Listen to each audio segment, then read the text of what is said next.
otak sebenarnya. Otak yang pertama memang otak beneran, yang kedua itu otak ada di usus kita. Karena sebenarnya mereka mempunyai akses. Jadi otak bisa mempengaruhi pencernaan, dan pencernaan ini bisa mempengaruhi otak kita.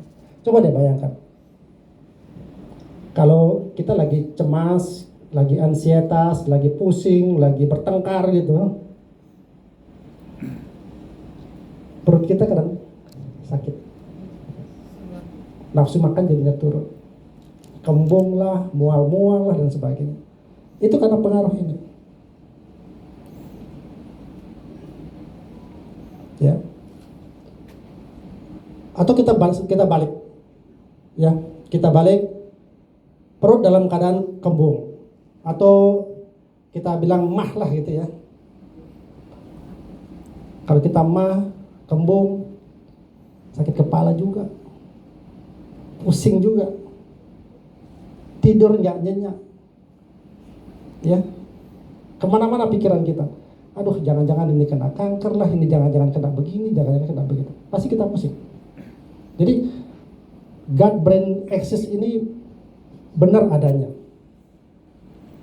Ya, maka ayo kita sehatkan pikiran kita, otak kita, dan sehatkan usus kita. Caranya gimana? Ya, caranya untuk menyehatkan itu gimana? Jadi karena otak itu mengontrol komposisi mikroba yang ada di dalam usus kita, sehingga otomatis mikroba ini harus dalam kondisi seimbang. Jadi di dalam usus kita itu ada mikroba yang baik, yang kita sebut sebagai mikrobiota ataukah probiotik. Jadi kalau terjadi keseimbangan di dalam perut kita, usus kita, maka optimalisasi kerjanya dari probiotik itu untuk meningkatkan daya tahan tubuh kita, merangsang otak kita untuk bekerja secara optimal, itu terjadi. Gitu. Ya.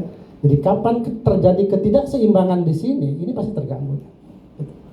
Ya. Salah satunya kita kena diare, kita konstipasi, nggak bisa buang air besar, keras. Ataukah terjadi obstipasi yang memang benar-benar nggak bisa buang air besar karena keras. Itu salah satunya adalah ketidakseimbangan mikrobiota yang ada di usus kita. Makanya banyak produk yang memberikan nutrisi yang produknya diisi dengan probiotik. Ya. Oke. Baru kita sekarang bahas. Tadi otak tidak bisa bekerja optimal, ya. Otak yang tidak bisa bekerja secara bagus menyebabkan kita stres, menyebabkan kita pusing, emosi. Itu kalau terus terpendam sekian lama, salah satunya bisa menyebabkan kerusakan. Kerusakan yang dimaksud itu adalah kerusakan sel, yang kita sebut sebagai stres oksidatif. Jadi kalau seandainya otak kita yang memang betul-betul dipengaruhi oleh pencernaan kita, atau kalau kehidupan kita sehari-hari, ya, bertemu dengan teman, bertengkar dengan saudara, bertengkar dengan suami istri dan sebagainya, itu yang terjadi terus-menerus, kita pendam terus-menerus, maka memberikan dampak yang tidak bagus terhadap perkembangan sel, mengakibatkan terjadi kerusakan sel, yang kita anggap itu sebagai stres oksidatif. Bukan hanya itu saja menjadi penyebab stres oksidatif, bisa dari lingkungan. Kita berada di area yang rusak, misalnya karena polusi udara, kita terus mengkonsumsi makanan-makanan yang tidak baik, saya katakan tidak baik, fast food misalnya, kita konsumsi narkoba, kita minum alkohol yang berlebihan, merokok yang berlebihan dan sebagainya. Itu sebagai salah satu penyebab dari stres oksidatif. Nah, kalau terjadi kerusakan sel seperti begini, apakah mungkin dia akan menjadi sel yang normal begini? Tidak mungkin. Jadi, untuk bertahan hidup dari sel yang tidak normal begini menjadi yang begini, maka dia memang harus diregenerasi.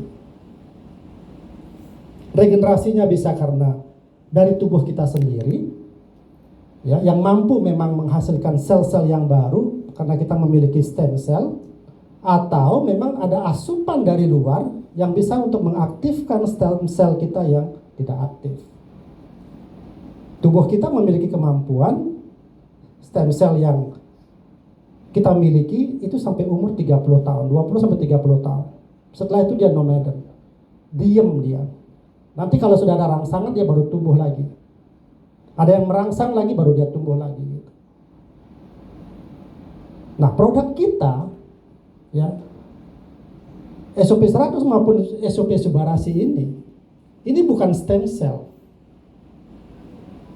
Jadi jangan salah kita menyampaikan kepada masyarakat ataukah calon member kita, orang sakit misalnya, oh ini stem cell.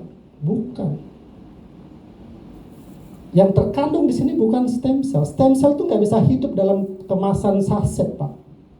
Nggak bisa hidup. Jadi kalau ada yang bilang ini stem cell, wah, bukan saya yang salah ya. Jadi yang terkandung di sini adalah ini.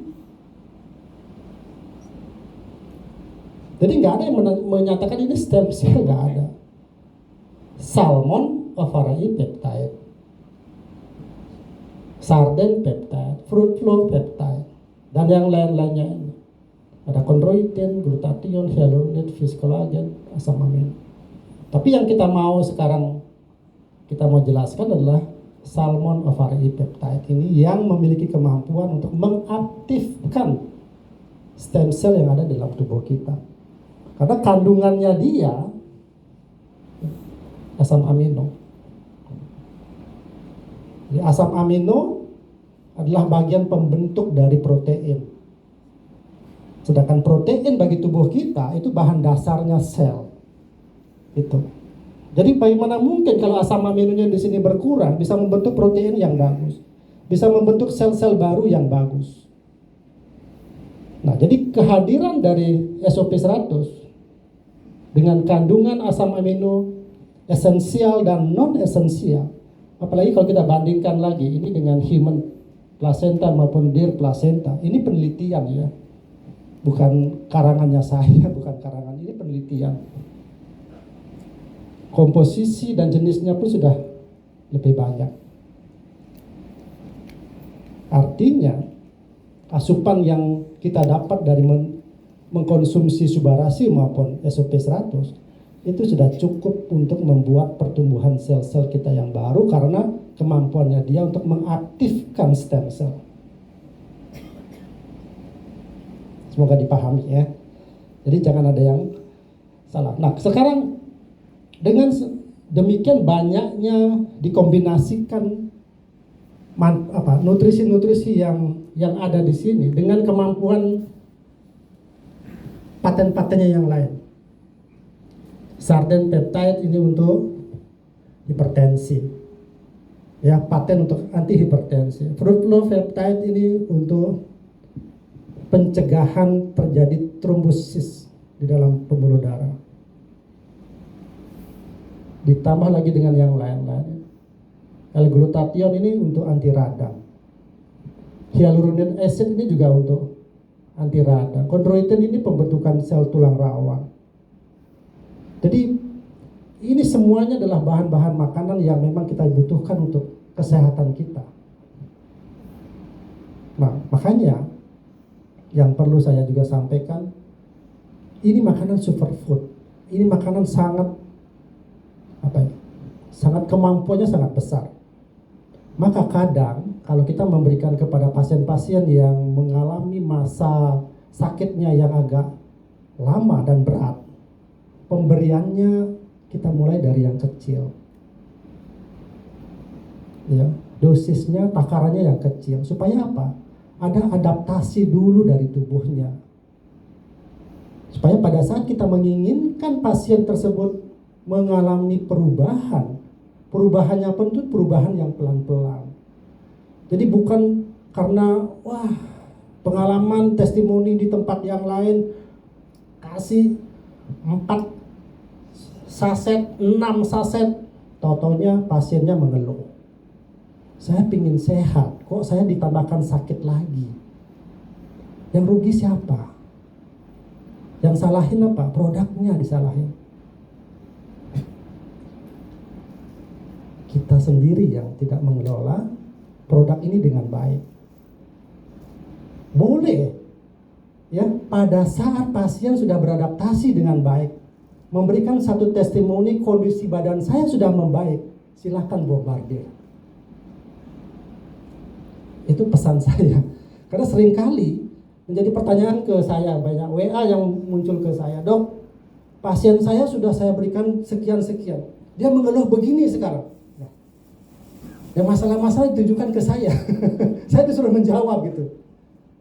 Ya, susah Pak.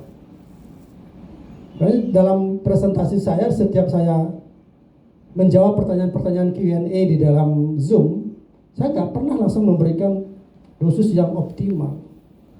Tapi saya tanya, hati-hati. Hati-hati itu maksudnya bukan mengatakan ini bukan berurusan masalah penjualan, bukan masalah ngomongin masalah bisnis, mohon maaf. Tapi ini masalah kesehatan, Pak, Ibu. Ya, kita menginginkan pemberian nutrisi ini kepada orang yang sakit, yang sedang sakit, yang memang betul-betul sangat membutuhkan. Jadi kita memang harus hati-hati. Hati-hatinya oleh karena ini superfood gitu. Ya. Makanya tubuh pasien, sekali lagi tubuh pasien yang sudah mengalami masa sakit yang demikian lama dan kronis, ya, berat, kronis, itu yang saya katakan hati-hati.